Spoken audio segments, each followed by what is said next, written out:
Hi everyone. That's a tough act to follow. Thank you. That'll be rough. I'm Mikkel, as I mentioned, and I am here to talk to you today about, that's the one, right? Yep. Psychological safety. Now, when ITU came to me and asked me to talk about my thesis today, I was very honored, and so I'm probably here today to not do that.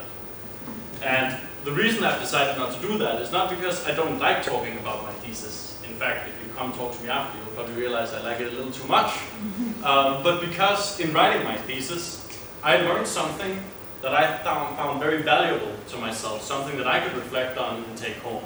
And I wanted to share that with you today, something that you maybe also can take home. And that something is psychological safety. But before we get to that, we should start where all good stories start, namely with a story. So I want to tell you the story of one of my first jobs. I got straight out of my bachelor's degree a couple of years back. I just started as a software developer, and I was tasked with a simple task on my first day to build a new design of a calendar component they had. I thought, I'm going to do great, I know what a calendar is, it's a good start. I sat down, got through 90% of it, and then I hit a snag.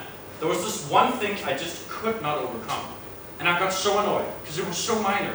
But I knew in my heart that if I was to really knock the socks off these guys, I wouldn't want to hand it in with that minor detail not being built in. I tried for half an hour, 2 hours, and before I knew it, end of the day. I came back in the next morning thinking, you know, renewed energy, I'll get right on that. I spent another hour, 2 hours, couldn't solve it, before I finally gave up and broken, thinking I was the worst developer they ever hired. I went to one of the other guys sitting in the office, asked him, and I solved it within 15 minutes. Now, the problem that I faced is right here. This is maybe a little white, but I'll help you a little bit. Can you see that? Maybe not. What if I zoom? Maybe it's too white, but for those in the back, I can tell you that what's happening here is a single pixel misalignment in the grid of the calendar. This slight misalignment of lines kept me going for 4 hours. If anyone's worked with CSS, you know why. But why did I spend 4 hours on that? Why did it take me so long to this little thing? Why was I so embarrassed? Well, it turns out that none of us really get out of bed in the morning because we just can't wait to get to work to look ignorant, incompetent, intrusive, or negative. And the great thing about this is that it's really easy to avoid. If you don't want to look these ways, you just don't ask questions, you don't admit your mistakes, you don't offer up ideas, and you just don't challenge the way things are. You keep it nice and safe through what we call impression management. Impression management is something you conduct every single time you speak, trying to manage the way people will think about you in your own head. And now, we do this all the time, it's second nature, but some of you might not want to spend 4 hours trying to align a calendar grid, so you might not want to do this. And well, how do we avoid it? The solution is psychological safety. Now I've said this word a couple of times, so maybe it's time to define it. Psychological safety was coined by this wonderful woman on the side here. She's called Amy Edmondson. And I'll give you her definition. It's fairly technical, so bear in mind, I'll try and get us through it. Her definition was that psychological safety is an individual's perception of the consequences of taking an interpersonal risk, namely avoiding being punished or humiliated for speaking up with ideas, questions, concerns, or mistakes within the group. What on earth are interpersonal risks? That's a bit of a mouthful. Well, interpersonal risks are something we all do all the time. I'm taking one right now. Anytime you interact with people, well, especially in a group, you in your head are evaluating the risks of what you might think of me. I'm doing impression management right now. I really want you to think I'm smart. You might think I'm being overly confident. You might think what I'm saying is wrong. And all these thoughts are going on in the back of my head as I'm speaking this sentence. Well, that can be a little hard to go through. So what we hopefully want to do is achieve a sphere where we're feeling safe to speak our minds in a group without fearing these risks. So, feeling safe, does that mean that this is the ideal situation for a workplace?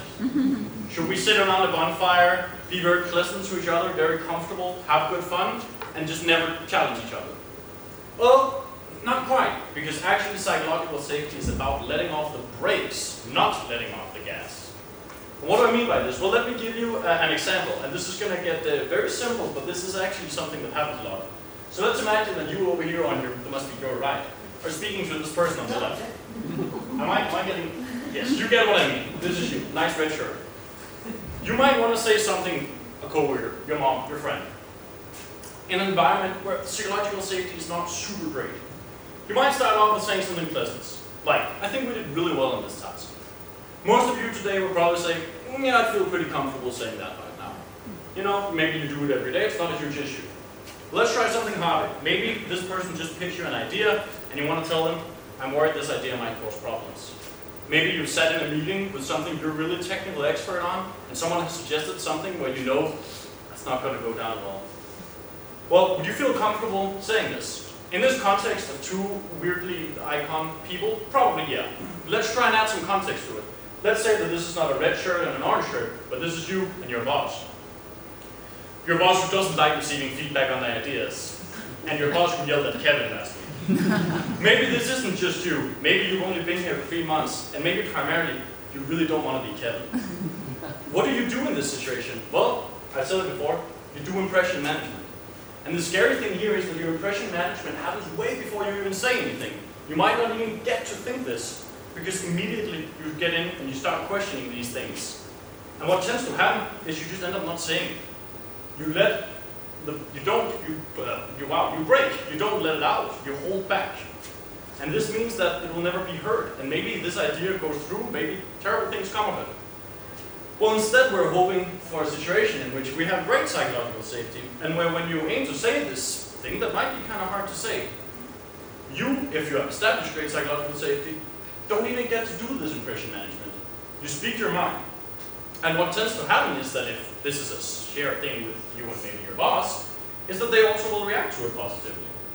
And what comes out of this is actually value. And this is a really critical thing, is that psychological safety is not about feeling really good and having a really good culture in terms of being happy.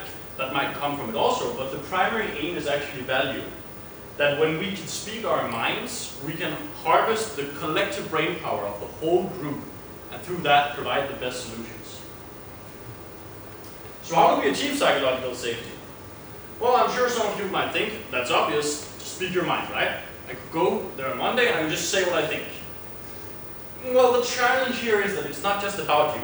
In fact, psychological safety is very much a shared group construct, and the challenge is that no matter how your own attitude is shaped, the environment needs to be conducive of good psychological safety.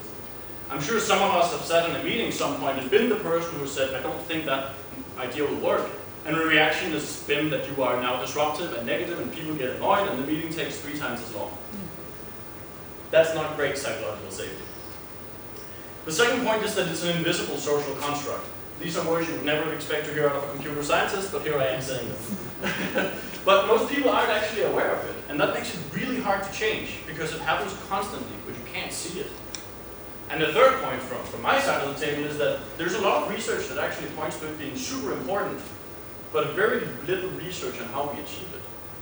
And this isn't just a research point. Actually, just a couple of years ago, Google published a study where they found out that psychological safety was the #1 predictor of software team efficiency. But how did they achieve it? They didn't really specify.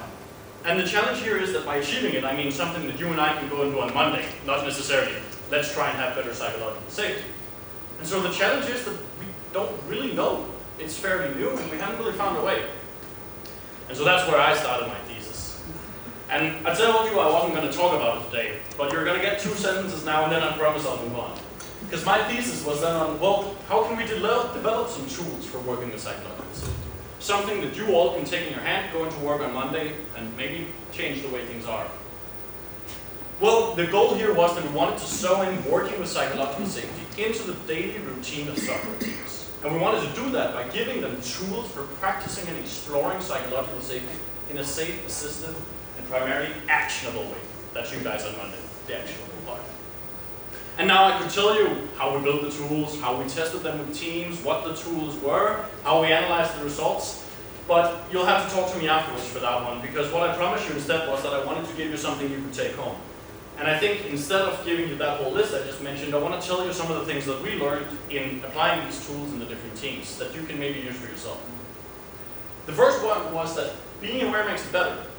That's you guys now. You've heard of it, you're aware, and actually we learned that just by talking to the teams about it. Just having them sit down and watch a talk together and talking about what is psychological safety to us, suddenly it started popping up in different meetings, people started talking about it, they started reflecting, well, is is that why that meeting on Tuesday sucked? And that was actually really helpful for them. The second point is that repeated attention is key here. We talk a lot about continuous improvement in Agile and all the things that are very hot right now. But bad is not going to kill me for saying that. And what we found was actually that the best way to do this is to just include working with psychological safety in your workflow, as you would any other value or routine that you run. And thirdly, that just booking your calendars with prompts to discuss psychological safety related topics was a huge helper. And even, or in fact, especially if you think there's nothing to be said.